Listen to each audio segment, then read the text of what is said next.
соёлын тайлбарын 2 дугаар хэсгийг ингээд танилцуулъя гэж бодлоо. За үүнийг тайлбар 1-ийн 2 дугаар хэсэгтэр бол яасан бэ гэхээр 21-с 40-р тестийг бол тайлбарлана. За ингээд тестийг тайлбарлахаас өмнө бол юугч маргааш гэж бүү хойшлуулаа.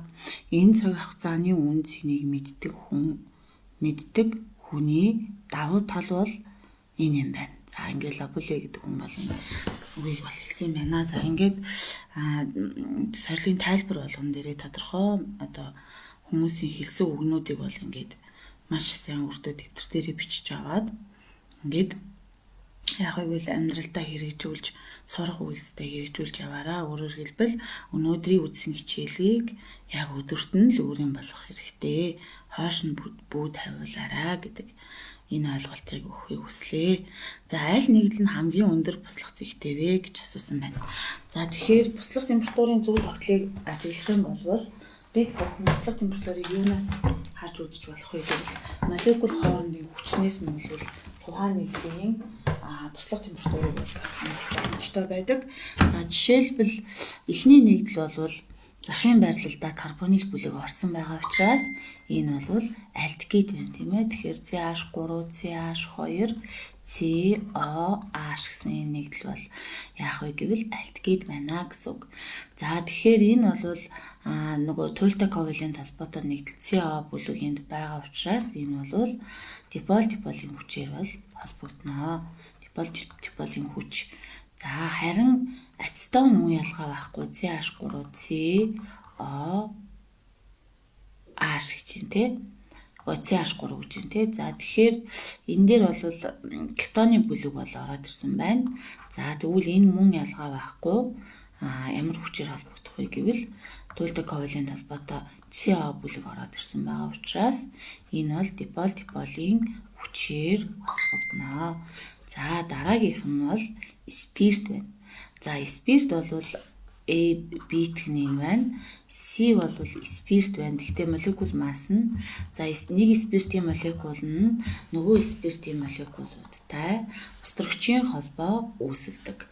За тэгэхээр ер нь бол устөрөгчийн холбоотой нэгдлүүд бол бусад нэгдлүүдтэй харьцуулахад харьцангуйгаар хайлах буслах температур нь их байдаг.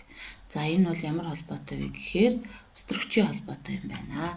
За ингээ устөрөгчийн холбоотой нэгдэл учраас энэний хайлах буслах температур нь бол өндөр байдаг. За дээд нь бол CH3. За энэ бол цууны хүчил байна. За тэгэхээр одоо энэ бол бүгдээрээ ингээд харахаар цууны хүчил бол диполийн хүчил гадна устөрөгчийн холбоо бас байгаа. За тэгэхээр устөрөгчийн холбоотой нэгдлүүд яадаг вэ гэхээр бусад нэгдлүүдтэй харьцуулахад устөрөгчийн холбоотой нэгдлүүдэд юу ордог вэ гэхээр нэгдүгээрт NH бутоор, NH3, H2O усвал 100 градус буцалдаг тийм ээ. За тэрнээс гадна ROH буюу спирт, тэрнээс гадна артикал COOH буюу карбон хүчил байна. За тэгэхээр эндээс бол устөрөгчийн холбоотой нэгдлүүд бол өндөр байдаг гэж байна. Тэгэхээр энэ хоёр бол биш юм байна. Гэтэл энэ хоёр нэгдэл хоёулаа молекул масс нь 60 гэсэн мөртлөө C болон D хариулт молекул масс нь хоёулаа 60 гэсэн мөртлөө энэ хүчил нь бол илүү байт юм байна. Хүчил нь бол яагаад хүчил нь илүү байдаг вэ гэхээр димер үүсгдэг учраас яадаг вэ гэхээр карбон хүчил яаж димер үүсгдэг вэ гэдэг талаар энэ дээр ингээд авч үзье. За тэгэхээр нэг хүчлийн молекулын цэцлэгийн сөрөг чанар ихтэй хүчил дөрвчийн атом нь нөгөө хүчлийн молекулын устөрөгчийн атомтай энэ дээр уучлаарай энэ дээр хоёрсоо холбоо шүү даан холбоо шүү.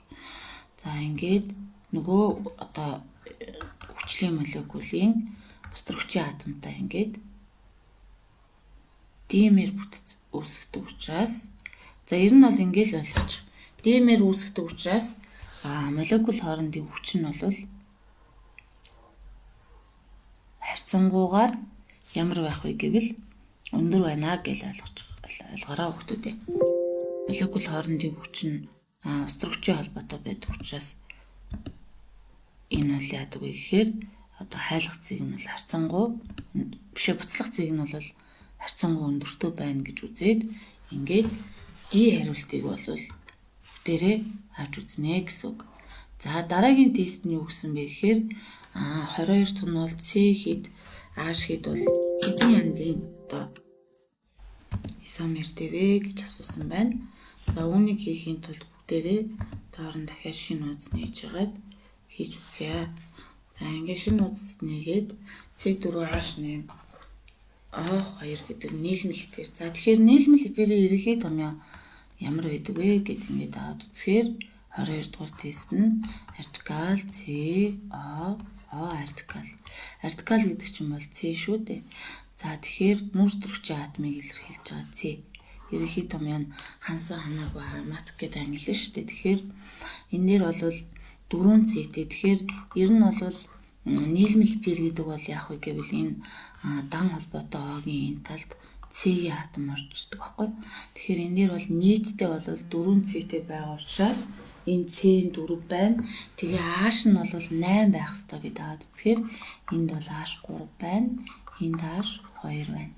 Энд H3 гэхээр 1C, 2C, 3C, 4C гэж таарч ин тэ. Ингээд C-ийн 4 байна. H нь бол хэд вэ гэдгийг бүгдээрээ тоолж үзье. 3, 6, 8 байна. Тэгээд O нь ингээд 2 ширхэггээд C4H8 O2 гэдэг ийм томьёотой нийтлэл болж таарлаа. За энэний изомерийг аваад үзэх юм бол одоо энэ карбоник бүлэгтэй энэ хэсэгт бол салбарлалт үүсэх боломжгүй учраас мөн энэ талд нэг л зэтэй учраас үүсэх боломжгүй учраас дахиад нэг зээг ийшээ оруулна. За тэгэхээр энэ талтаа бол 2 зэтэй болох нь 2 зэтэй карбоник бүлэгтэлтэй нийтдээ 4 зэтэй л байсан бол нийт 4 л байх ёстой. Изомер гэдэг чинь за тоо болон чанарын найрлагаараа ижилхэн бүтэц байгуулалтаараа өөр нийтлэл шүү дээ. За энэ талтаа бол энэ салбарлалтын изомер үүсэх боломж алга, энэ талд ч гэсэн боломж алга байна. Дахиад тэгвэл нэг зээг нийшээ оруулъя. Тэгэхээр HCO ийшээгээ 3 зээг тавина гэсэн үг. За ингээ 3 зээгээ тавьсны дараа энэ захын зээг нь энд нь харуулад салбарлуулна. Ингээд HCO тавиад энэ дээр нэг зээг нь захын зээг нэр нь бол голын нүүрс төрөгчийн атом дээр салбарлуулахыг салбарлалтын изомер гэж нэрлэдэг. Ингээд C4H8O2 томьёотой нэгдэл 1, 2, 3, 4 изомертэй байна гэд 4 изомертэй хариулт нь 22-ийн C болж таарлаа. За дараах нийлүүдийг харгалзах ерөнхий томьёог нь зөв харгалзуулна гэж. За тэгэхээр карбон хүчлийн ерөнхий томьёог бүгдээрээ энэ дээр бичиж цээжлэх ёстой. Артикал COOH гэсэн томьёотой нэгдэл бол карбон хүчил байдаг. За тэгвэл 2 дугаарт нь энгийн эфирийн ерөнхий томьёо бол артикал O артикал гэдэг томьёотой. Энэ бол энгийн эфирийн ерөнхий томьёо. Тэрнээс гадна хансан нэг сүрт карбон хүчлийн ерөнхий томьёо шилж соныг аваад үзэхээр C1H2O байгаа. Тэгэхээр C1H2-ийн O2 гэсэн томьёотой гэж болох юм биш үү? За энгийн эфирийн томьёо нь энэ байна. За тэрнээс гадна 3 дахь нь бол альдегидийн ерөнхий томьёо артикал COH. Энэ бол юу вэ гэхээр альдегидийн ерөнхий томьёо юм байна. За 4 дугаарт нь нийлмэл эфирийн ерөнхий томьёо артикал CO артикал гэдэг. За энэ бол нийлмэл эфирийн ерөнхий томьёо. Тэгэхээр карбон хүчлийн ерөнхий томьёо 1-ийн D-тэй хариулт. За 1-ийн D-тэй хариулт. 2 дахь нь бол энгийн эфиртэй томьёо бол C-тэй хариулт байна те. 3 бол альдегид артикал COH гэхээр чинь энэ байна F. 3-ийн F-тэй нийлмэл эфир гэхээр E-тэй. 1-ийн D-тэй хариулт зөвхөн энэ хоёрын айл нэг нь 2-ийн C, 3-ийн F, 4-ийн E гэхээр 23 дугаар тестний E хариулт зөв байжээ. За стереоны хүчил, олеоны хүчил, линолеоны хүчлийг нэгийг харьцан нэг харьцаагаар нэгдсэн өөх тос байв. Энэ өөх тосны 0.5 мол дээр хэдэн мол ус төрөгч нэмэх шаардлагатай вэ гэж. За үүнийг бодохын тулд бүгдээрээ дараах одоо юуг авч үзье. Цааш Цааш нь үргэлжлүүлээд бүгдээрээ стереоны хүчлийн хэдэн ширхэг одоо устрагчийн атом нэгдүүлэх боломжтой вэ гэдэг талаар за энэ бол тос гэдэг бол яадаг вэ гэхээр стереоны хүчлийн томьёо эхлээд бүгдээрээ 24 дахь нь бол стереоны хүчил чинь C17H35 COOH хэлдэг. За энэ бол стереоны хүчил юм байна. За ингээд стереоны хүчлийн бүгдээрээ яах ёстой вэ гэхээр стереоны хүчлийн энэ C17H35 гэдэг нэгдлийн ханаагүй одоо ямар артикл байна вэ гэдгийг бүгдээрээ авч үзье. За ерөнхий томьёог нь олох юм бол CNH2-ын дээр энэ дээр нэмэх нь 1 тэгээд сон байна гэсэн. Өөрөөр хэлбэл энд дандаа дан холбоотой C байна гэсэн үг байхгүй юу? За дараа нь бол олены хүчил гэж байна. C17H33 COOH байна. За тэгвэл энэний ерөнхий томьёог аваад үзэх юм бол CNH2-ээс хасах нь 1 байж 33. Яагаад энэ нэмэх 1 болсон бэ гэхээр энэний оронд 17-г тавихаар чинь 17-г 2-оор үржүүлээ 34 дээр 1 нэмээ 35 учраас ийм ерөнхий томьёо захирагдаг артикл чи хансан артикл гэдэг байхгүй. За нэг энэ бол 33 болохын тулд нэгийг хасна. Яагаад гэвэл 10 энэ оронд 17-г тавилаа. Ааш нь 34-ээс нэг ясаа 33 тэгээд COOH болно гэсэн үг ээ. За дараагийнх нь юу вэ гэхээр линолений хүчил гэж байна. За линолений хүчил бол C17H29 сон байт юм байна. Тэгэхээр энэний ерөнхий томьёог авч үзэх юм бол CNH2-ын энэ 34-ээс хэдийг хасгаар 29 гарах үлээ. 34-ээс 5-ыг хасгаар баха. 34-ээс 5 тэнцээ 29 шүү дээ. Тэгэхээр энэ бол хэдэн ямар холбоо агуулгадж байна вэ гэдэг талаар. За тэгээ ханахын тулд хэдэн устрагчийг нэгдүүлэх боломжтой вэ гэдэг талаар л авч үзнэ гэсэн үг л дээ. За стереоны хүчил бол ер нь бол тос гэдэг бол яадаг вэ гэхээр гэлцрийн болон дээд карбон хүчлийн үлдэгдлийн нийлбэрийг хэлдэг. За ингээ гэлцрийн молекулын 3 устрагчийн атомын оронд одоо энэ C17H35-ыг тавина гэсэн үг. За энэ дээр бол COO тавиад C17H33-ыг нэгдүүлнэ гэсэн үг. Энэ бол COO тавиад C17H29 линолений хүчил гэсэн шүү дээ. За тэгэхээр энэ бол 1-2-сын холбоон дээр нэг л устрагчийн атом ирж нэгдээд дан холбоотой болдог байхгүй. Тэгтэл энэ бол 33 гэдэг чинь за 2-оор баг гэхээр чинь энэ дээр 1-2-сын холбоо байгаа юм чинь дахиад 2-оор баг гэхээр 31 болохоор 2-2-сын холбоо байж болно гэсэн үг. Тэгээд 29 болохоор 3-2-сын холбоотой болж таарна гэсэн үг. Бүр энийг мэдэхгүй байвал яах ёстой вэ гэхээр 4C дээр орлуулад бас хэлбэрээр бас хийж болно л доо. Тэгэхээр ерөнхийдөө бол энэ 35 байхаараа дан холбоотой байд юм бол 33 байхаар 1-2-сын холбоо болд юм байна. Тэгээд 31 болохоор 2-2-сын холбоотой болоод 29 болохоор ингээ 3-2-сын холбоон дээр тэгвэл хэдэн устрагчийн атом ирж нэгдэх боломж байна вэ гэхээр 3 устрагчийн атом ирж нэгдэх боломжтой гэсэн үг. Ингээд нийт хэдэн устрагчийн атом ирж нэгдэх боломж байна вэ гэдэг талаар авч үзэхдээ шууд нэгдүүлээл тавьчихна гэсэн үг байхгүй. За тэгэхээр энэ дээр бол хэдэн устрагчийн атом ирж нэгдүүлэх боломжтой вэ гэхээр энэ бол бүгдээрээ энэ бол хандсан эхнийх нь бол хандсан учраас устрагчийн атомыг бол нэгдүүлэх ямарч боломжгүй. Тэгээд C17H35 байна гэсэн үг. Энд бол CH болоод CO болоод C17H35 гээд нэг устрагчийг нэгдүүллээ те. Одоо тэгвэл энэ дээр CH2-оо тавиад CO-го тавиад C17H35 гэдэг чинь 29 дээр 6-ыг нэмэхээр 3 устрагчийг нэгдүүлж байна. Ингээд нийт 4 устрагчийг нэгдүүлэх боломжтой гэсэн үг. За 0.5 мол дээр энэ тосны өөгцсны за энэний нийт мол нь бол 0.5 мол гэж байна. За тэгэхээр 0.5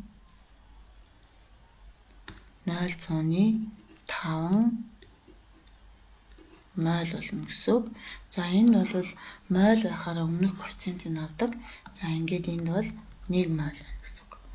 За тэгээд хэдэн моль устөрөгч нэмэх хэрэгтэй вэ гэхээр энэний дээр 1 моль тавина. Доор нь моль гэхээр өмнөх коэффициент буюу 4 моль тавина.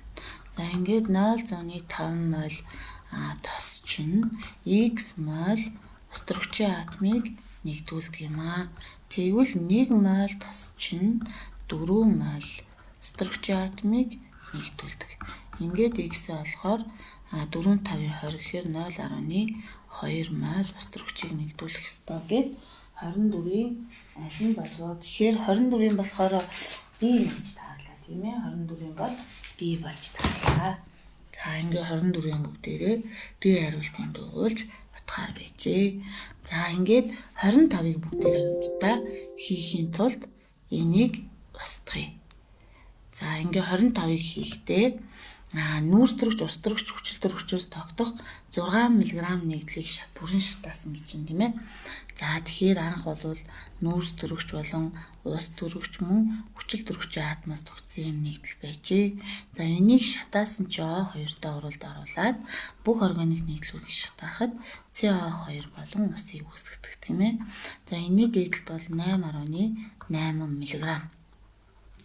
Энэний дээдлэлт бол 3.6 мг. За энэ бол нийтдээ бол 6 мг нийтлэл байсан гэж. За ингээд энэ 8.8 мг дотор байгаа C-ийн хэмжээ 3.6-д байгаа H-ийн эндээс C болоод эндээс H-ыг болоод энэ хоёрын нийлбэрээ 6-аас энэ хоёрын нийлбэрийг хасгаар хүчил төрөгчийн мас олдно гэсэн үг. За ингээд CO2-оо энэний дээдлэлт 8.8 мг тань гэсэн үг.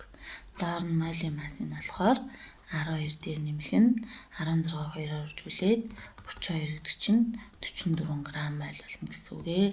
За ингээд 44 г CO2 дотор хэдэн грамм CO агуулгадж байна вэ гэхээр 12 г CO агуулгадж байгаа юм бол 8.8 мг CO2 дотор яг x мг одоо эсвэл энэ миллиграмма грамм руу шилжүүлэхийн тулд эн чинь 10⁻³ зэрэгт болно гэсэн үг шүү дээ. За ингээд x тэнцүү энэ дотор агуулгадж байгаа C-ийн хэмжээг олно гэсэн чинь нөгөө олж таарах юм дээ. За ингээд юу байна вэ? За багш нь тооны машин. За ингээд тооны машинаар бүгдээ та. Гэтэ энэ дээр бол за энэ бол шууд хураагчмаар тоо биш шүү дээ. За бүгдээрээ хураах үйлдэлийг угаасаа тооны машин ашиглахгүй учраас 8.8-ыг үржих нь 10⁻³ үржих нь 12-ыг хуваах нь 44 гэж юм те. Энэ хоёрыг хоёулангийн 4 тураахаар энд 3 үлдэн, энд доор нь 11 үлдэн. 8.8-ыг 11-т хуваахаар хэд гарах вэ гэхээр 88-ыг 11-т хуваахаар 8 гарна шүү дээ. 0.8 0.8-ыг 3-аар үржүүлээд хэд гарах вэ гэвэл 3.8 24 тэгэхээр 2.4-ийг үржих нь 10⁻³ одоо миллиграм нь юу байсан бэ гэхээр грамм шүү. Одоо грамм C байсан гэсэн үг. За H-ыг бүгдээрээ олж үзье. За H-ыг олохын тулд энд бол H2-аа тавиад энд 3.6 миллиграмаа тавина. За энэ доор бол юу хэрэгтэй вэ гэхээр молийн масс 2 дээр нэмэх нь 16 гэхээр 18 г болно гэсэн үг. За 18 г CO2 дотор хэдэн грамм CO агуулгадж байна вэ гэхээр H агуулгадж байна гэхээр 2 г агуулгадж шүү дээ. Тэгэхээр энэ 3.6 мг чинь грамм руу шилжүүлэхээр ингэж шилжүүлж байгаа гэсэн үг байхгүй юу? 1 г чинь 1000 мг-тай тэнцүү юм бол 3.6 мг чинь хэдэн грамтай тэнцүү байх вэ гэхээр эн чинь 1000 гэдэг чинь 13 зэрэг шүү дээ. Тэгэхээр 13 зэрэгт хуваахаар 3.6-г x-ийг болохтой 3.6-ыг нэгээр үржүүлээд 1000-д хуваахаар 3.6 үржих нь 10⁻³ мг болно гэсэн үг шүү дээ. За тэгэхээр энэ дээр бол 3.6 үржих нь 10⁻³ грамм CO2 дотор ч юм бол яг хэдэн грамм одоо H агуулгадах вэ гэд ингээд олно гэсэн үг. Ингээ x тэнцүү 3.6 үржих нь 10⁻³ үржих нь 2-ыг хуваах нь 18 гэхээр энэ хоёр хураагдахаар дээрээ бол 36.8 байгаад 2 гардаг шүү дээ. Энэ тасалтайгаа учраас 0.2 0.2-ыг 2-оор үржүүлээ 2.2-ын 4 учраас 0.4-ийг үржих нь 10-3 мг юу байсан бэ гэхээр ааш байсан гэсэн үг. За тэгвэл одоо бүгдээрээ О-гийн массыг олохдоо яах ёстой вэ гэхээр О-гийн массыг олохдоо нийт бол 6 мг байсан. Өөрөөр хэлбэл энэ чинь шууд грамм шүү дээ. 0.4 мг болно гэсэн үг шүү дээ. Энэ бол 2.4 мг болно гэсэн үг. Одоо эндээс О-г олохдоо яах ёстой вэ гэхээр анх бол 6 мг байсан тийм ээ. 6 мг-аасаа энэ ааш болон С2-ийн массын нийлбэрийг хасгаар О-гийн масс болдно гэсэн үг. Тэгэхээр С нь бол хэд байсан бэ гэхээр 2.4 мг дээр нэмэх нь 0.4 мг-ыг нэмээд ингээд хүчил төрөгчийн масс нь хэд гарах вэ гэвэл 2.8-ыг хасна гэсэн үг шүү дээ. Ер нь бол 6-аас хасах нь 2.8 тэнцүү 3.2 мг бол О байсан байна гэж үздэг юм байна. За ингээд 3.2 мг бол хүчил төрөгч байжээ гэж үзэх нэ. За ингээд CX-Y O Z гэдэг томьёон дээрээ MC квах нь A2C харьцах нь M одоо молекулын масс гэсэн ч болно. M H квах нь молекулын масс H харьцах нь M O квах нь молекулын масс O. За 1 молекулын массын нав шүү хүүхдүүд. За C-ийн масс нь бол хэд гэж болсон бэ гэхээр 2.4 мг-ыг хуваах нь 12 гэсэн үг. За тэгэхээр энэ дугаасаа 10-3 дагалдаж яваа тий. За энэ бол 0.4-ийг хуваах нь 1 гэсэн үг. 1 молекулын массыг авах хэрэгтэй шүү. За эндээс бол 33.2 энэ 10-3 дагалдаж яваа гэсэн тий. За 3.2-ыг үржих нь 10-3 грамм болно гэсэн үг шүү дээ. Ингээ 16 туваана гэсэн үг. За тэгэхээр энэ 10-3-д чи ерөөхдөө за 24-ийг 12 туваахаар ер нь бол 0.2 байдаг шүү дээ.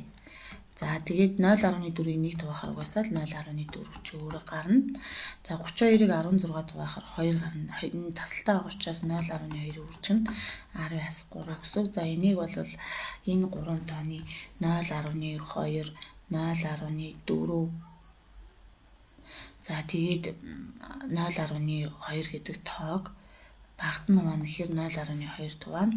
0.2-ыг үржих нь 10-3 туваана гэсэн үг шүү дээ. Тэгэхээр 1-ийг харьцах нь 2-ыг харьцах нь 1 буюу C1 H нь 2 O гэсэн байна. За энэний молекулын масс нь болохоор энэ молекулын масс нь 12 дээр 2-ыг нэмээд 16-ыг нэмэхээр 14 дээр 16-ыг нэмээ 30 гарна гэсэн үг. За тэгэхээр энэ дээр бол хам үржигдэхүүн буюу үржүүлэх тоог олохдоо яадаг вэ гэхээр энд шинхэн томьёоны молекулын массыг эмпирик томьёоны хялбар томьёоны багхгүй. За ингээд эмпирик томьёоны молекулын масст хуваахаар эмпирик томьёоны молекулын масст хуваана гэсэн үг. Тэгэхээр 90-ийг 30 хуваагаад хэд гарах вэ гэвэл 3 гарна гэсэн үг.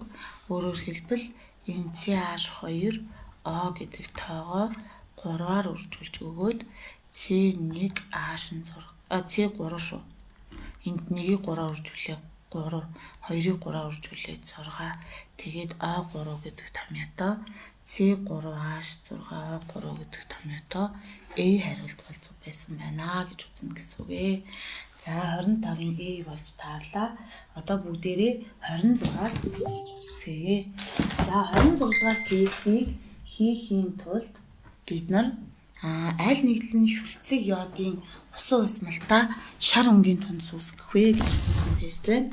За үүнийг хийхийн тулд бүгдээрээ эхний ээлжинд шүлтлэг йодын усан усмалтаа шар өнгийн тундас үүсгдэг. Өөрөөр хэлбэл энэ уруулыг бол йодоформын уруул гэж бол нэрлэж байгаа. За тэгвэл йодоформын уруул бол 3 тохиолдол бол орох боломжтой. За тэгвэл шүлтлэг йодын усан усмалтаа уруулд ордог гэж байгаа шүлтлэг йодын усан усмалтай за ингээд усмалтай шар тундас үүсгдэг гэдэг юм чинь шар тундас нь юу байдаг вэ гэхээр CH3 йодоформ гэдэг баггүй энийг йодоформ. За энэ бол 11-р ангийн сонгон судлахын агуулга байна. За үүнийг орохдоо яах ёстой вэ гэхээр йодоформ өөрөөр хэлбэл энэ CH3 үүсэж байгаа учраас энийг йодоформын урвал гэж нэрлэдэг. За тэгвэл йодоформын урвалд бол 3 тохиолдолд бол орох бол боломж байна.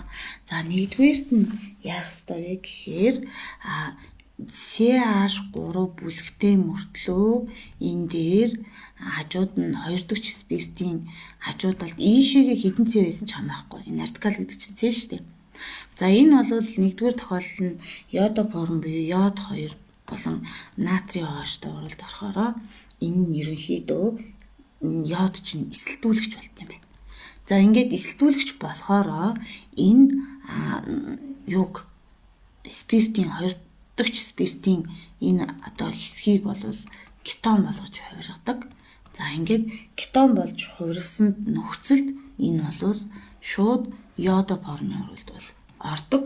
За яаж ордог вэ гэхээр шүлтлэг натрийн OH-той уралд орох нь шүү дээ. Натрийн OH юм уу калий OH та. За энэ нөхцөлд бол шууд яадаг вэ гэхээр ийм байгаа нөхцөлд бол йодоформын уралд орох нь шүү дээ. Тэгвэл яадаг вэ гэхээр одоо бол эсрэгээрээ химийн холбоонд тасрахтаа яадаг вэ гэхээр энэ хоорондох холбоо тасарна.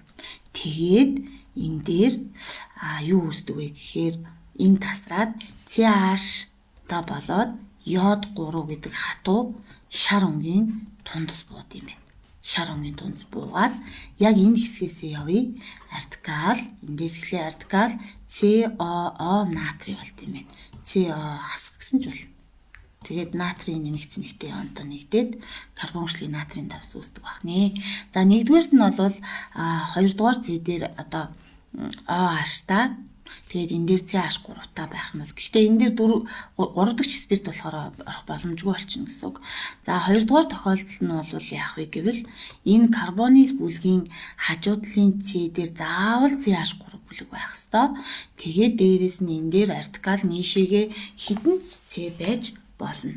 За ингээд энэ шүлтлэг усан буюу йод натрийн OH-той уралд орохороо энэ холбоо тасардаг гэсэн тийм ээ. Тэгээд CH йод 3 гэдэг хатуу шар өнгийн тундас үсээд тэгээд эндээсээ эхэлж тоолоод артикал COO натрий буюу эсвэл артикал COO хасах натрийн нэмэх гэхээр энэ хоёр холбогдно гэсэн үг шүү дээ. За ингээд карбонийл бүлэг нь голдоо байрласан кетон дээр энэ дээр хажууд нь кетоны хажуу талд заавал CH3 бүлэг байх юм бол энэ бол йодоформын урвалд бол ордгоо гэж үздэг. За дараагийн жишээ нь юу вэ гэхээр энэ заавал одоо кетон байх албагүй. Энэ хажуу талд нь H байж болно. Өөрөөр хэлбэл альдегид бол бас байх боломж байна. За ингээд альдегид байгаа нөхцөлд мөн ялгаа байхгүй. Энэ дээр шүлтлэг усан одоо натритай уралд орохороо яах ёстой вэ гэхээр мөн ялгаа байхгүй. Энэ холбоо тасарна. Ингээд CH йод 3-ын хатуу шар өнгийн тундас дээр нэмэх нь энэ нэг зэтэй хүчил үүснэ гэсэн үг. HCOO хасах нэмэх нь натрийн нэмэгч гэдэг юм уу те. Натрийн форматыг үүсгэнэ гэсэн үг байхгүй. За ингээд энэ 3 тохиолдол тэгэхээр одоо бүгдээрээ аль тохиолдол болж ийн вэ гэдгийг бүгдээрээ этанол бол болчлоо те. Энэ бол этанол байсан шүү дээ. За тэгвэл этанол бол шүлтлэг усан йодын усналтай бол уралд орж байгаа учраас энэ хариулт бол зөв байна. Бутанон гэж. За бутанон гэхээр ийм байна. За энэ бол энэ шаардлагыг биелүүлж байна те. Энэ гэхдээ би байрын салхи бичлээ. За яг ялгаа байхгүй шүү дээ. Гэхдээ би ойлгуулахын тулд ингэж энэ бол байхгүй гэж үзээд сериас хийчихэл. Бүгдийн устгаа хийчихлээ. За тэгэхээр зогсоож байгаа бичиж байгаад яваарай хүүхдүүдээ. Бутанон болохоор CH3CO CH2 он гэж байгаа учраас угаасаа л энэ хоёрын аль нэгэн дээр нь байх боломж байна. Йод 2 натрийн гидроксидтай оролд орлоо. Энэ холбоо тасарлаа. Тэгвэл CH йод 3-ын шар өнгийн тунц дээр нэмэх нь эндээс эхлүүлээд ингээ 3 цэтэй боллоо тий 1 2 3 боллоо. COO хасах боллоо. Тэгээд энэ дээр натригийн нэмэх боллоо. За нэгдүгээр тохиолдолд бол бутаном бол болж байна. Хоёрдугаар тохиолдолд этанол бол болно гэж хэлсэн тийм ээ. За энэ бол шүлтлэг усан энтэй уралд орохороо энэ холбоо тасардаг гэсэн шүү дээ. Карбонил бүлгийн хажуу талд CH3 бүлэг байх юм бол йодоформ буюу CH йод 3 үүсэх бол боломж байна. Ингээд нэг цэтэй байгаа учраас HCOO натрий болно гэсэн үг ээ. За хоёрдугаар тохиолдол бол болчлоо. За гуравдугаар тохиолдол нь пропан 2 ол гэж юм тийм ээ. За тэгэхээр одоо бүгдээрээ энүүн дээр йод 2 натрийн гидроксидтай оролд ороод энэ дээр яасан бэхээр саяны болцлыг хангаж чинь те. За энэ карбон OH бүлгийн гидроксид бүлгийн хажуу талд CH3 бүлэг байгаа учраас болцлоо хангалаа. Ингээд CH йод 3 болоод хатуу шар өнгийн тунц боллоо. Тэгээд за эхний ээлжинд бол эн чинь нөгөө нэг кето үсэн шүү дээ. Энэ дунд нь тэгвэл энэ дээр ингэнэ гэсэн үг байхгүй. CH3 CO CH3 үүслээ. Дараа нь йод 2 натрий OH-тойгоо дахиад уралд орохоор энэ холбоо тасраад CH йод 3-ын хатуу шар өнгийн тунц буугаад тэгээд яг эндээс эхлээд тоолоод 2 цэтэй хүчил болно гэсэн үг юм байна. Ингээд натрийн нэмэгтэй. Ингээд 1 2 3 дугаар хариулт бүгдээрээ болж байгаа учраас 26-гийн бүгдээрээ 26-гийн Б гэсэн байна. За 26-гийн бүгдээрээ дахиад харъя. Энэ дээр бол яагаад B гэсэн бэ гэдэг талаар бүгдээрээ харж үзцгээе. Энэ бол угаасаа B-ийн C зүг байна. 26-гийн гуруулаа оролд орж байгаа учраас C хариултан зүг байна. За дараагийн тест бол юу гэсэн бэ гэхээр аль бодиснд улааны энерги ялгаруулахдаа хүчил төрөгч ялгаруулдаггүй гэж. За чулуун нүүрс бол чулуун нүүрсний ихэнх хувийг бол 28 дээр яадаг вэ гэхээр С эзэлдэг тий. Нүүрс төрөгч, ус төрөгч болон бусад элементийн атомудаас тогтсон холимог шүү дээ нүүрс гэдэг бол. Тэгээд ихэнх хувийн С бүрдүүлдэг учраас А2-тай оролд ороод CA2. За хүчил төрөгч бол энэ дээр бол нэгдүгээр бол хэрэглэгдэж байна. За B дээр бол ус төрөгч бол мэдээж хүчил төрөгчтэй оролд ороо шатаа оролд орохороо их хэмжээний дулаан ялгаруулдаг бол B бас дулаан ялгаруулдаг.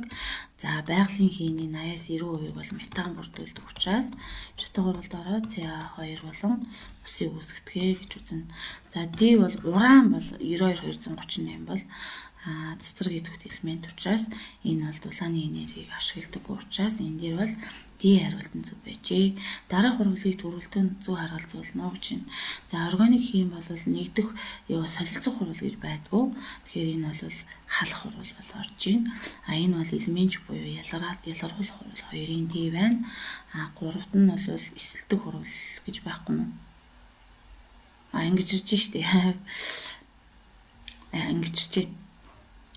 За гуравдах нь дөрөвдөх нь бол нэгдэх хурвал гээд нийлээд нэгдэх хурвалын үед нийлээл нэг бүтээгдэхүүн үүсдэг штэ. Ялгаруулах хурвал бол органик бишийн задрах хурвал байхгүй. За ингээд нэгийн Б-тэй хариулт бүгд байгаа биш үү баг. За энэ гуруулаа зөв болж таарах гэдэг. За хоёрын бол ялгаруулах учраас хоёрын D-тэй хариултыг сонгох юм байна. Энэ болж таарлаа. Гурын бол ангижрах гэж C-ийн зөв, 4-ийн E гээд энэ дээр 29-ийн E хариулт зөв байжээ. Этиний молекул дахь нүүрс төрөгчийн атомын орбиталуудын ирлээдчд болон нийт холбоог зөв тайлбарласан айл байна гэж. За этилен гэдэг бол хоёрлсан холбоотой нийтлийг хэлж байгаа тийм энэ төгсгөлтэй учраас за ингээд дан холбоо 1 сигма, 2 сигма, 3 сигма, 4 сигма, 5 сигма холбоотой 1 пи. 5 сигматай 1 пи түгээс энэ хариулт байна. Тэгээд хоёрлсан холбоотой нийтлүүд чи sp2 ирлээдчилтэй байдаг гэсэн шүү дээ. Ингээд хүчин бий болно гэсэн. Аль нэгдлийн гидролизоор CH3, CH2 сон гэдэг нэгдлийг гарган авч болох вэ гэж. За тэгэхээр этан нитрил гэж юу хэлж байгаа вэ гэхээр 2CT 2CT нэгдлийг хэлж байгаа. 2CT нэгдлийг. Этан нитрил CN тий. За ингээд этан нитрил дээр гидролизд оруулна гэсэн үг бусдаа. За энэ үед бол юу үүсдэг вэ гэхээр нэгдүгээрт нь 2CT бол хүчлийг үүсгэх боломж бол байна. За тэгвэл дараагийнх нь пропан нитрил гэхээр нийт C-ийн тоол 3. Цааш нь үргэлжлүүлэхээр бол энэ дээр бол этан нитрил гэдэг нь 2CT одоо ийм энтэй энд гурвалсан холбоотой энэ байгаа. Тийм учраас энэ нүүрстэр хүчийн валент нь хандсан байгаа учраас энэ дээр бол H атомыг бол эргүүлэхгүй гэсэн үг. За энэ оруулын дүнд бол юу үүсдэг вэ гэхээр H-ийн нэмэх болон хүчлэг эсвэл OH-ийн одоо хасах зэнэгтэй яаны нөлөөгөөр энэ оруулыг бол явуулдаг. За ингээд энэ оруулын дүнд бол пропаны хүчил дээр нэмэх нь NH3 гэдэг бүтээгдэхүүн байцыг бол үүсгэдэг. За тэгэхээр 3CT гэдэг чинь пропан нитрил болж таарлаа тийм ээ.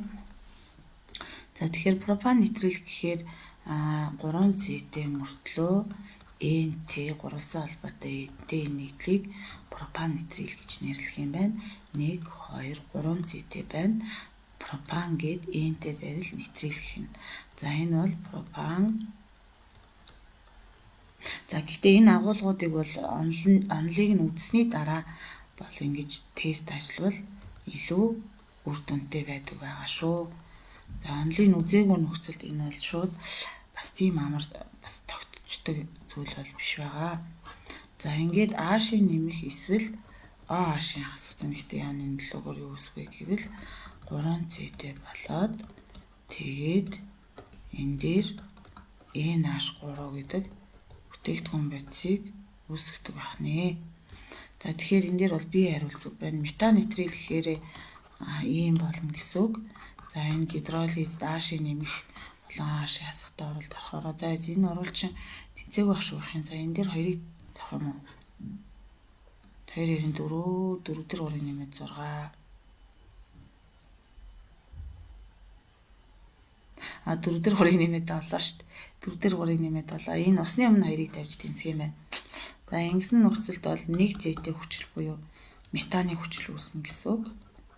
За энэ бол 2 метилгээ бүр салбарлсан байгаа учраас энэ боломж юу яг хүчил бол үүсч 2 метил пропан нитрил 2 метил пропан нитрилээс юу үүсэх юм? За үзье хэдүүлээ. Дийтгэх нь 2 метил 2 дахь зэдэр пропан энэ чи уруулд орох юм байна.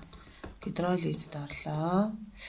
За тэгээ энтэй бол оролдохгүй ш нь чи радикал гэсэн үг шүү дээ.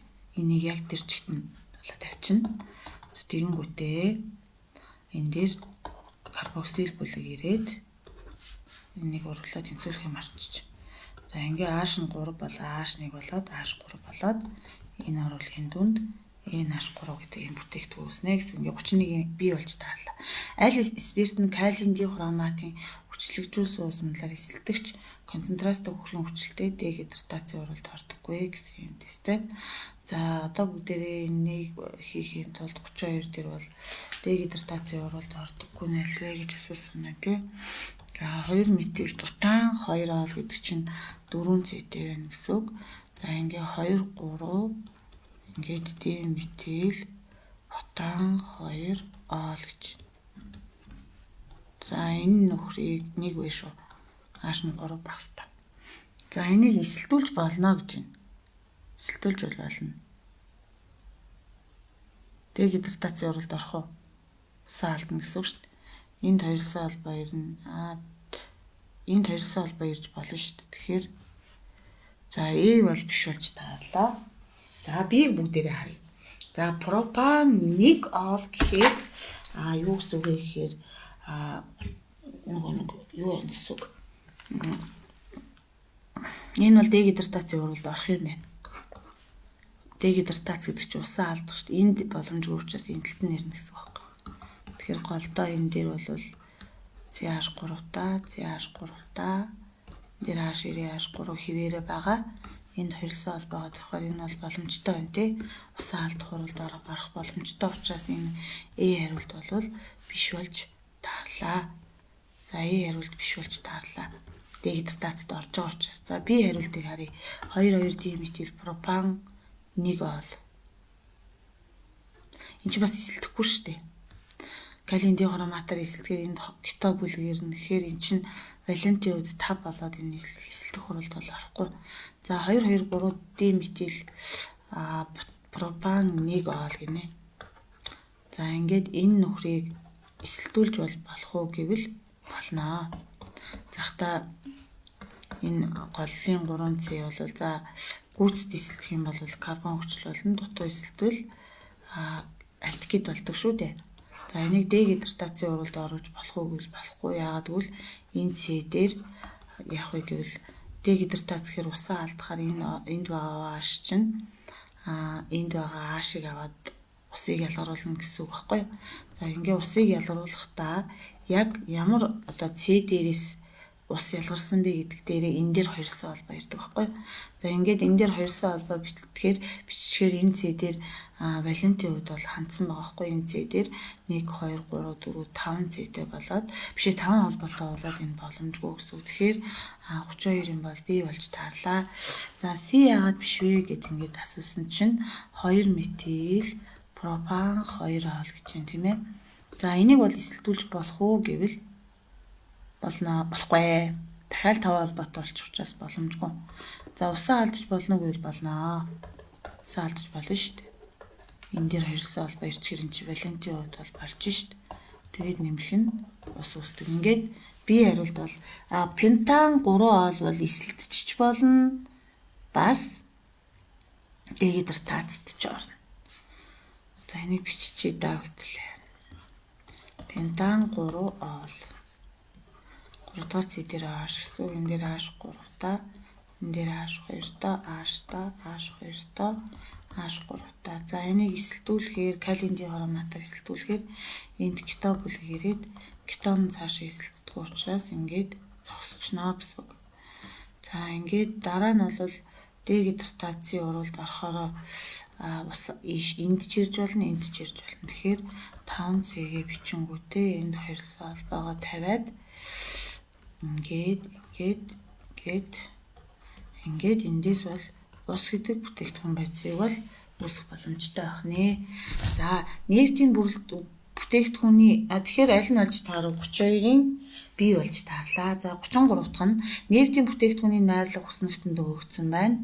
За онгоцны түлш ба зам барилгад хэрэглэдэг практикуудыг нэрлэнэ үү гэж асуусан байна.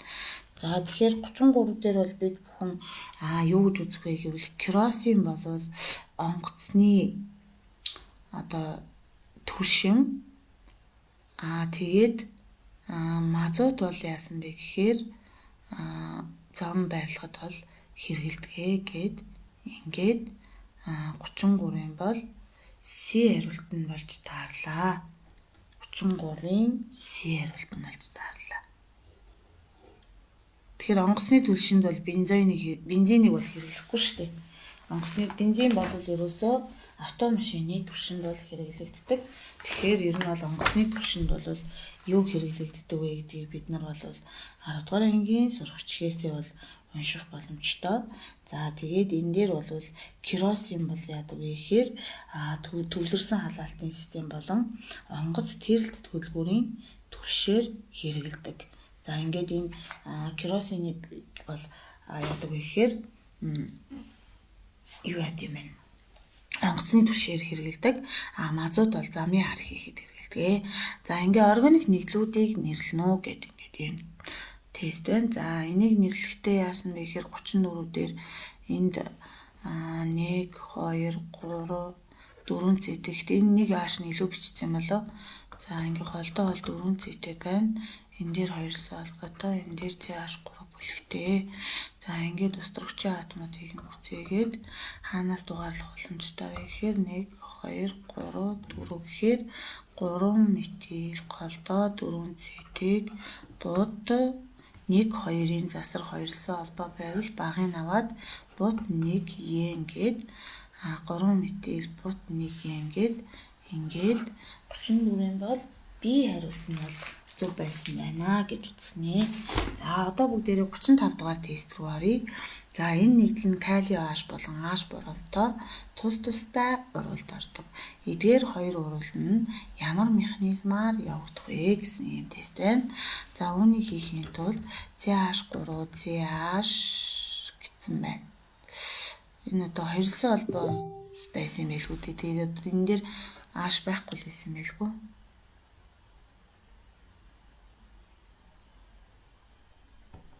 Тэр энэ дээр H байхгүй л байсан юм байлгүй те. Хоёрлсон холбол байсан юм шиг байна гэж бүгдээрээ үзье. За тэгэхээр энэ дээр бол мэдээж нуклеофил халдцахур бол явагдана.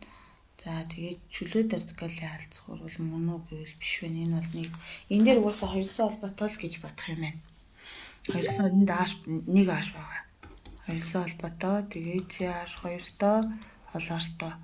За энэ бол галлионтой холбогдсон C ишийг нэг Cтэй холбогдсон байгаа учраас энэ бол анхдагч галлион талкам байна тий. За энэ бол калиум гидроксидийн усан уусмалтай уруулд орохоороо солилцоод энэ юуны оронд калий бол холоортой нэгдээд калий холоорид болно. Энэ дээр бол гидроксил бүлэг бол ирдэг байгаа шүү. За ингээ гидроксил бүлэг ирээд хэрвээ энэ дээр калиум гидроксидийн спирт байсан бол яах вэ гэвэл энд хоёрлсон холбоо ирээд калий холоорид үүсдэг шүү дээ. За энэ дээр бол CH2OH ирээд энэ бол SN2 механизмаар бол явагддаг байгаа. За дараа нь энэ хүү нэгдлээ H бромыг нэгтгүүлэхээр энэ хоёрлсон холбоон дээр бромын атом ирж суугаад устрагч энэ дээр ирж суун хоёрлсон холбоо тасраад дан холбоо болдог байгаа шүү. Ингээд энэ дээр холоор боллоо. Энэ дээр бром боллоо. За ингээд ийм бүтээгдэхүүнийг нэгдэж байгаа учраас одоо энэ дээр нуклеофил халдцах гэдэг нь угаасаа калиум гидроксидийн усан уусмалтай уруулд орохоор нуклеофил халдцт юм байна.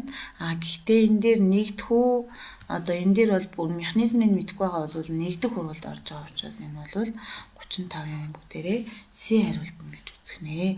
За дараах бүдүүчийн дагуу химийн уруул явагдчихэ. C базыг тодорхойлж олон улсын нэршлэр нэрлэнэ гэсэн юм одоо тест байна. За үүнийг бол H-ийн нөлөөгөөр эсэлтүүлэхэд бол C базыг тодорхойлох юм байна тий. За ингээд CH3, CH2 дээр холоор хоёрыг нэмээд гэрлийн нөлөөгөөр явахаар нөгөө вертикал халдцах уруулын механизмаар явагдаад холоортой нэгдэл үүссэн. Энэ бол H байсан байна. За энэ калиум гидроксид уусмал байхаараа шууд солио явчихдаг гэсэн. Калиум холоорид энэ дээр OH спирт ирнэ. Хэрвээ калиум гидроксидийн спирт байвал энэ хоёрсан холбоо ирээд калиум холоорид ус үүсдэг гэсэн. За ингээд CH3, CH2 OH болоод тэгээд калий холоорыг гэдэг бүтээгдэхүүн үүснэ гэсэн үг. Энэ бол B нэгдэл байжээ. За B нэгдлийг эсэлтүүлжээ. Энийг яриа хол бичүүлээ. За ингээд эсэлтүүлэхэд юу үүсэх вэ гэвэл гүйцэд эсэлтүүлээд энэ дээр бол олон улсын нэршлэр нэрлэнэ гэж. За яг засрын шатанд бол метанол бол үүсэх боломжтой. Метанол. Тэгээд энийг бол засрын шатанд бол этанол үүсгэн өөрөөр хэлбэл энэ дээр бол гүйцэд эсэллээ гэж үзээд энийг бол дутуу эсэлсэн юм байна л да. Олон улсын C базыг тодорхойлж олон улсын нэршлэр нэрлэнэ гэж юм. Тэгэхээр хэрвээ энэ ихэвчлэн бол энэ спирт бол нөгөө эсэлтгэрээ ихэвчлэн бол хүчлийг үүсгдэг. Хэрвээ энд нэг нөхцөл өгөх хэрэгтэй байсан байна. За тэгээд нөхцөл одоо тодорхой нэг хязгаарлал өөрөөр хэлбэл энийг альдгидийн шатанд нь зогсоодог нэг уруулж байх хэрэгтэй байсан. За тэр уруулж нь бол өгөөгүй байна. Тэгэхээр гүйцэд эсэлтүүлсэн үү, дутуу эсэлтүүлсэн үү гэдэг тайлбар бол өгөгдөөгүй байна. За энэ тохиолдолд бол дутуу эсэлтүүлснээр тооцох юм бол этанол бол үүснэ. Өөрөөр хэлбэл энд гэхдээ нэг уруулж бол шаардлагатай байсан байна. За дараагийн асуулт. 36 дахь нь бүгдээрээ 37. За изомерийг тооцвол изомерийн төрөл тус бүрийг олно гэсэн юм тест байна. C5H12 O гэсэн томьёотой нэгдэл байна. За ингээд энэ бол H2 C5H11 OH гэхэрийн спирт байна л да. За спиртийн төрөл гэхээр за эхний ээлжинд 5C бичиж чаад OH-ыг байрлуулъя. За дараа нь хэдвэр C дээр ирэх боломж байна гэхээр 2 дугаар C дээр, дараа нь 3 дугаар C дээр ингээд байрлал изомер бол энэ тестийг бол яах вэ гэвэл зарим энэ жоохон гүнзгийж орж байгаа тестүүдийг онлоо үзсний ард оруулуулна зүгээр байгаа. За ингээд дараа нь яг энэ OH бүлгэн захтай байхад нь салбарлалтын изомерийг бол үүсгэж болно. Энэ дээр тавиад энэ дээр тавьж болно. За тэгэхээр голдоо 4C-тэй болоод за энэ дээр нэг салбарлалтын изомер үүслээ. Дахиад энийг энэ талд нь тавих боломж бол байна. За ингээд энэ дээр байж болно. Дараа нь энийг энэ дээр тавих бас бол боломж байна. Энэ дээр OH тавиад энэ дээр C-ийг тавиад энэ дээр C-ийг тавих боломж байна. За дараагийн нэг боломж нь юу вэ гэхээр OH-ыг 2 дугаар C дээр байхад салбарлуулах ямар боломж байна вэ гэдгийг бүгдийг хараад энийг дараа нь дээдлэлтэн тавих боломж байна. За ингээд энийг энэ талд нь тавих. За тэгэхээр анхдагч спирт гэдэг нь OH-тай холбогдсон C шиг нэг C-тэй холбогдсон байвал энэ бол анхдагч спирт юм байна. За энэ OH-ийн холбогдсон C шиг 2 C-тэй холбогдсон байвал энэ хоёр дахь спирт. За OH-ийн холбогдсон C шиг нэг C-тэй холбогдсон байгаа учраас энэ мөн ялгаа авахгүй хоёр дахь спирт. OH-ийн холбогдсон C шиг нэг C-тэй холбогдсон байгаа учраас энэ анхдагч спирт. OH-ийн холбогдсон C нэг C-тэй энэ C цаашаа хидтэй холбогдох нь ерөөсөө хамаагүй юм байна. За энэ анхдагч спирт OH-ийн холбогдсон C шиг нэг C-тэй холбогдсон байгаа учраас энэ анхдагч спирт. OH-ийн холбогдсон C шиг 2 C-тэй холбогдсон байгаа учраас энэ хоёр дахь спирт. OH-ийн холбогдсон C 3 C-тэй холбогдсон байгаа учраас энэ 3 дахь спирт байна. За энэ дээр нэг анхаарах зүйл нь юу вэ гэхээр острогчийн атомыг та бүхэн өөрсдөө бүтээж тэнцвүүлээрэй. За ингээд анхдагч спирт хэд байсан бэ гэхээр 1 2 3 4 байсан байна. Хоёр дахь спирт хэд байсан бэ гэхээр 1 2 3 байсан байна. За ингээд 3 дахь спирт 4 дахь спирт гэж бол байхгүй шүү дээ. Ингээд 4 биш 1. За ингээд анхдагч 4 3 1 гээд 37-гийн бол C хариулт нь зөв байжээ. 37-гийн C байсан байна. За 38-ыг харъя. Метаны нэг өстрөгчийн атомыг карбоксил бүлгээр сон бүлгээр сольсон тохиолдолд үүсэх нэгдлийг нэрлэн өгөхээр цөөнийн хүчил болж таарад байна л да. Метан гэдэг чинь CH4 шүү дээ. Тэгвэл энэ CH4-ийн нэг өстрөгчийн атомыг нь карбоксил бүлгээр л хаал гэдэг юм байна л да. Тэгэхээр 2C-ийг юу гэдэг вэ гэхээр метаны хүчил буюу цооны хүчил түүхэн нэршлээрээ тий. За үүсэх нэгдлийг түүхэн нэршлээр нэрлсэн байна. Харанхуй өрөөнд боромын усны дундуур нэвтрүүлэхэд боромын усны өнгийг арилгадаг хийн аль нь байсан бэ гэж асуусан байна. Тэгэхээр боромын усны өнгийг бол 2-сан холбоотой нэгдлүүд болон 3-сан холбоотой нэгдлүүд арилгадаг. За тэгэхээр харанхуй өрөөнд боромын усны дундуур нэвтрүүлэхэд боромын усны өнгийг арилгадаг нэгдлийг заана уу гэж. Юу нэ? Боромын усны өнг арилдаггүй гэж асуусан юм болов?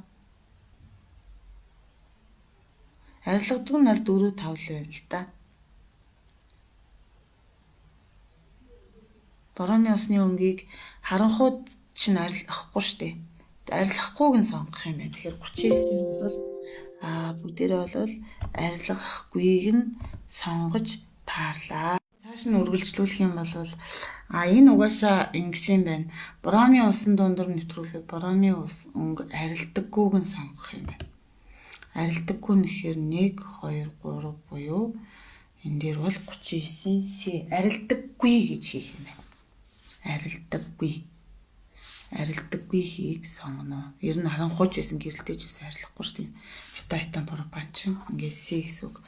За 40 дахь нь гисэн урвал органик урвалын ямар төрөлд хамаарагдах вэ гэж асуусан чинь энэ бол органик урвалд бол солилцох урвал гэж байхгүй. Тэгэхээр халдцах солилцох урвал нь бол эсэлдэх мөнгөний оксидоор эсэлсэн байна те. Эсэлсэн байна. Ингээд 40 бол B хариулт нь гэж үзэх нэ. За ингээд энэ хэсгийн тайлбар бол одоохондоо ингээд дуслаа. За ингээд үргэлжлүүлээд дараагийн тайлбараар уулзцгаая.